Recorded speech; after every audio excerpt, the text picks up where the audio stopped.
ಕಾಂಗ್ರೆಸ್ಗೆ ಕಗ್ಗಂಟಾಗಿದ್ದಾವೆ 4 ಕ್ಷೇತ್ರಗಳು. ಅಲ್ಲಿ ಯಾವೆಲ್ಲ ಅಭ್ಯರ್ಥಿಗಳನ್ನ ನಿಲ್ಲಿಸಬೇಕು ಅನ್ನುವಂತಹ ಕನ್ಫ್ಯೂಷನ್ ಅಲ್ಲಿ ಇದೆ. ಅಳೆದು ತೂಗಿ ಪಟ್ಟಿ ಫೈನಲ್ ಮಾಡಿದೆ ಹೈಕಮಾಂಡ್ ಅಂತಿಮ ಮಾಡಿದ ರಣಕಲಿಗಳು ಯಾರು? ಹಾಗಾದ್ರೆ ರಿಪಬ್ಲಿಕ್ ಕನ್ನಡದಲ್ಲಿ ಕೈ ಸಂಭಾವ್ಯರ ಪಟ್ಟಿ. ಇದು ರಿಪಬ್ಲಿಕ್ ಕನ್ನಡದ ಪೊಲಿಟಿಕಲ್ ಎಕ್ಸ್ಕ್ಲೂಸಿವ್.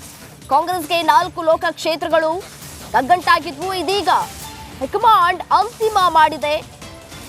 ಈ 4 ಕ್ಷೇತ್ರಗಳಲ್ಲಿ ಯಾರು ನಿಲ್ಲಬೇಕು ಅನ್ನುವಂತಹ ಪಟ್ಟಿಯನ್ನ ಫೈನಲ್ ಮಾಡಿದೆ. ಚಾಮರಾಜನಗರದಿಂದ ಸುನಿಲ್ ಬೋಸ್ಗೆ ಟಿಕೆಟ್ ಅನ್ನ ಕೊಡಬೇಕು ಅಂತ ತೀರ್ಮಾನವನ್ನ ಕೈಗೊಳ್ಳಲಾಗಿದೆ. ಒಂದ್ ಕಡೆ ಪುತ್ರನಿಗೆ ಟಿಕೆಟ್ ಕೊಡಿಸುವಲ್ಲಿ ಮಹದೇವಪ್ಪ ಸಕ್ಸಸ್ ಆಗಿದ್ದಾರೆ. ಕೊನೆ ಕ್ಷಣದವರೆಗೆ ಕೋಲಾರ ಟಿಕೆಟ್ ಕಗ್ಗಂಟಾಗಿದೆ. ಒಂದ್ ಕಡೆ ಬಿಜೆಪಿಯಲ್ಲೂ ಕೂಡ ಕಗ್ಗಂಟಾಗಿರೋದನ್ನ ಕೂಡ ಗಮನಿಸಿದ್ವಿ. ಆದ್ರೆ ರಾಧಾಮೋಹನ್ ಅವರು ಈಗಾಗಲೇ ಜೆಡಿಎಸ್ಗೆ ಟಿಕೆಟ್ ಅಂತ ಹೇಳಿ ಘೋಷಣೆ ಮಾಡಿದ್ದಾರೆ. ಇನ್ನೊಂದ್ ಕಡೆ ಹನುಮಂತಯ್ಯಗೆ ಟಿಕೆಟ್ ಬಹುತೇಕ ಫೈನಲ್ ಅಂತ ಹೇಳಲಾಗ್ತಾ ಇದೆ. ಚಿಕ್ಕಬಳ್ಳಾಪುರದಿಂದ ರಕ್ಷಾರಾಮಯ್ಯ ಹೆಸರು ಅಂತಿಮ ಆಗಿದೆ ಅನ್ನುವಂತಹ ಪೊಲಿಟಿಕಲ್ ಎಕ್ಸ್ಕ್ಲೂಸಿವ್ ವಿಚಾರ ರಿಪಬ್ಲಿಕ್ ಕನ್ನಡಗೆ ಲಭ್ಯವಾಗಿದೆ. ಬಳ್ಳಾರಿಯಲ್ಲಿ ಶಾಸಕ ತುಕಾರಾಮ್ಗೆ ಟಿಕೆಟ್ ಫೈನಲ್ ಆಗಿದೆ. ಹಿಂದೆ ಮತ್ತೊಂದು ಪಟ್ಟಿ ರಿಲೀಸ್ ಆಗುವಂತಹ ಸಾಧ್ಯತೆಗಳು ಕೂಡ ಇರುವಂತದ್ದು.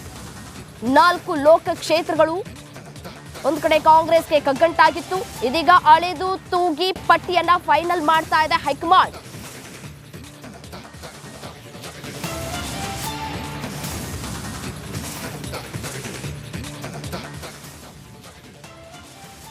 ಕೋಲಾರದಲ್ಲಿ ಯಾರಿಗೆ ಟಿಕೆಟ್ ಅನ್ನ ಕೊಡಬೇಕು ಅನ್ನೋದು ಇನ್ನೂ ಕೂಡ ಕಗ್ಗಂಟಾಗಿದೆ ಕಾಂಗ್ರೆಸ್ನಲ್ಲಿ. ಒಂದ್ ಕಡೆ ಮುನಿಯಪ್ಪ ರಮೇಶ್ ಬಣಗಳ ಮೇಲಾಟ ನಡೀತಾ ಇದೆ. ಅಳಿಯನ ಚಿಕ್ಕ ಪೆದ್ದಣ್ಣ ಪರ ಮುನಿಯಪ್ಪ ಲಾಬಿ ಮಾಡ್ತಾ ಇದ್ದಾರೆ. ಕೊನೆ ಕ್ಷಣದವರೆಗೂ ಕೂಡ ಟಿಕೆಟ್ ಕೊಡಿಸೋದಕ್ಕೆ ಕಸರತ್ತನ್ನ ನಡೆಸ್ತಾ ಇದ್ದಾರೆ. ಡಿಕೆ ಶಿವಕುಮಾರ್ ಅವರನ್ನ ಭೇಟಿಯಾಗಿದ್ದಾರೆ ಸಚಿವ KH ಮುನಿಯಪ್ಪ. ಹಾಗಾದ್ರೆ ಯಾರಿಗೆ ಟಿಕೆಟ್ ಘೋಷಣೆ ಆಗುತ್ತೆ ಅನ್ನೋದು $1 ಮಿಲಿಯನ್ ಪ್ರಶ್ನೆ. ಕೋಲಾರ ಕಾಂಗ್ರೆಸ್ನಲ್ಲಿ ಟಿಕೆಟ್ ಫೈಟ್ಗೆ ಹಗ್ಗ ಜಗ್ಗಾಟ ನಡೀತಾ ಇದೆ. ಮುನಿಯಪ್ಪ ರಮೇಶ್ ಬಣಗಳ ಮೇಲಾಟ ಆಗ್ತಾ ಇರುವಂತದ್ದು. ಅಳಿಯನ ಚಿಕ್ಕ ಪೆದ್ದಣ್ಣ ಪರ ಮುನಿಯಪ್ಪ ಲಾಭಿಯನ್ನ ಮಾಡ್ತಾ ಇದ್ದಾರೆ. ಕೊನೆ ಕ್ಷಣದವರೆಗೂ ಕೂಡ ಯಾರಿಗೆ ಟಿಕೆಟ್ ಸಿಗುತ್ತೆ ಅನ್ನೋದು ಇನ್ನೂ ಕೂಡ ಪ್ರಶ್ನೆಯಾಗಿರುವಂತದ್ದು. ಈ ಕುರಿತು ಮತ್ತಷ್ಟು ಡೀಟೇಲ್ಸ್ ಕೊಡ್ತಾ ಹೋಗ್ತಾರೆ ನನ್ನ ಕಲೀಗ್ ವಿಜಯ್ ನೇರ ಸಂಪರ್ಕದಲ್ಲಿ ಜಾಯಿನ್ ಆಗ್ತಾ ಇದ್ದಾರೆ. ವಿಜಯ್, 4 ಕ್ಷೇತ್ರಗಳು ಕಾಂಗ್ರೆಸ್ಗೆ ಕಗ್ಗಂಟಾಗಿದೆ. ಈ 4 ಕ್ಷೇತ್ರಗಳ ಹೆಸರು ಫೈನಲ್ ಆಗುತ್ತಾ, ಪಟ್ಟಿ ರಿಲೀಸ್ ಆಗುತ್ತಾ ಇವತ್ತು ಅಧಿಕೃತವಾಗಿ? ಅದೇ ರೀತಿಯಾಗಿ ಮತ್ತೊಂದು ಕಡೆ ಮುನಿಯಪ್ಪ ರಮೇಶ್ ಬಣಗಳ ಮೇಲಾಟ ಆಗುತ್ತಾ ಕೋಲಾರ ಕ್ಷೇತ್ರದಲ್ಲಿ? ಡೀಟೇಲ್ಸ್ ಕೊಡ್ತಾ ಹೋಗೋದಾದ್ರೆ.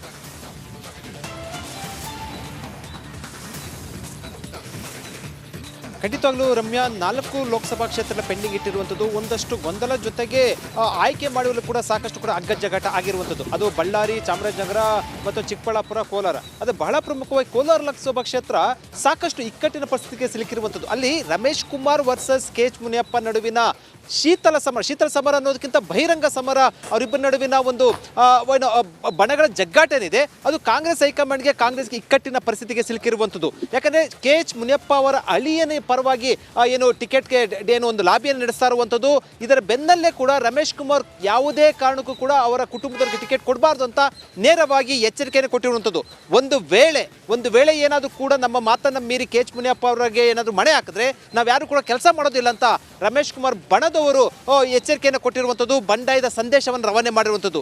ಇದರ ಬೆನ್ನಲ್ಲೇ ಎಚ್ಚೆತ್ತುಕೊಂಡಂತ ಹೈಕಮಾಂಡ್ ಇಬ್ಬರನ್ನು ಕೂಡ ಮನವೊಲಿಸುವ ನಿಟ್ಟಿನಲ್ಲಿ ಕೂಡ ಎಷ್ಟೇ ಪ್ರಯತ್ನ ಮಾಡಿದ್ರು ಕೂಡ ಯಾರು ಕೂಡ ಮನವೊಲಿಕೆ ಆಗಲಿಲ್ಲ. ಈ ಹಿನ್ನೆಲೆಯಲ್ಲಿ ಎಲ್ಲ ಒಂದು ಕಡೆ ಹನುಮಂತಯ್ಯವರಿಗೆ ಟಿಕೆಟ್ ಆಗಿದೆ ಅಂತ ಹೇಳಲಾಗ್ತಾ ಇದೆ. ಇದರ ಬೆನ್ನಲ್ಲೇ KH ಮುನಿಯಪ್ಪ ಅವರು ನಿನ್ನೆಯಿಂದ ಸಿದ್ದರಾಮಯ್ಯ ಅವರನ್ನ ಮತ್ತೊಂದು ಕಡೆ DK ಶಿವಕುಮಾರ್ನ ಪದೇ ಭೇಟಿಯಾಗಿ ಅಳಿಯನ ಪರವಾಗಿ ಲಾಬಿಯನ್ನು ನಡೆಸ್ತಾ ಇರುವಂಥದ್ದು. ಅಂತಿಮವಾಗಿ ಹೈಕಮಾಂಡು ಏನು ತೀರ್ಮಾನ ಮಾಡುತ್ತೆ ಅನ್ನೋದು ಇನ್ನು ಕೆಲವೇ ಹೊತ್ತಲ್ಲಿ ಗೊತ್ತಾಗಲಿದೆ. ಆದರೆ ಒಂದೊಂದು ಬಹಳ ಸ್ಪಷ್ಟ, ಯಾರಿಗೆ ಟಿಕೆಟ್ ಕೊಟ್ಟರು ಕೂಡ ಅಲ್ಲಿ ಬಂಡಾಯದ ಬಿಸಿ ಹೇಳುವಂಥದ್ದು. ಇನ್ನು ಒಂದು ವೇಳೆ ರಮೇಶ್ ಕುಮಾರ್ ಬಣದವರಿಗೆ ಮಣೆ ಹಾಕಿದ್ರೆ KH ಮುನಿಯಪ್ಪ ಏನು ಮಾಡ್ತಾರೆ ಅನ್ನೋಂಥದ್ದು ಕೂಡ ಒಂದಷ್ಟು ಕುತೂಹಲ ಇರುವಂಥದ್ದು. ಒಟ್ಟಾರೆಯಾಗಿ ಇಬ್ಬರು ಮುಖಂಡರ ನಡುವಿನ ಬಣದ ರಾಜಕೀಯ ಏನಿದೆ ಅದು ಕಾಂಗ್ರೆಸ್ಗೆ ಒಂದು ರೀತಿಯಲ್ಲಿ ತಲೆನೋವಾಗಿ ಪರಿಣಮಿಸಿರುವಂಥದ್ದು. ರಮ್ಯಾ, ರೈಟ್, ಧನ್ಯವಾದ ತಮ್ಮೆಲ್ಲ ಮಾಹಿತಿಗಾಗಿ ವಿಜಯ್.